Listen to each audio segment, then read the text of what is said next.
le Flash Info. La fin des vacances scolaires conjuguée au week-end de la Toussaint devrait engendrer une circulation dense. Demain jeudi est classé orange dans le sens des départs pour éviter le pic de trafic. Privilégier un départ dans la matinée. Les bouchons se concentreront en effet entre 16h et 20h.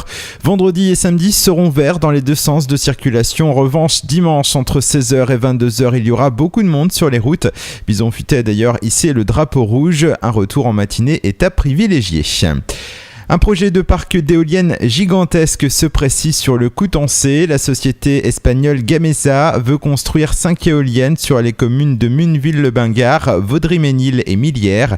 Ces éoliennes seraient les plus hautes implantées jusque-là en France avec une hauteur totale de 168,50 mètres, équivalent à un immeuble de 50 étages.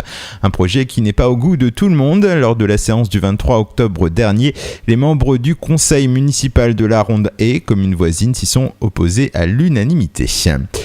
Toute la journée d'hier, le paquebot de croisière Adventure of the Seas était en escale au quai de France à Cherbourg. Construit en 2001 en Finlande, ce paquebot est un géant des mers. Il est 3 fois plus grand que le Titanic avec 311 mètres de long et 48 de large.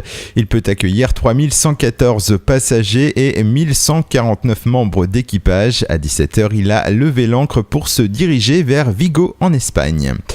Les sauveteurs en mer de la station SNSM de la baie du Mont-Saint-Michel vont pouvoir s'acheter un nouveau moteur depuis mai dernier grâce à leur appel aux dons lancé sur My Major Company et grâce au petit film réalisé pour soutenir leur action, ils ont récolté plus de 12 700 €.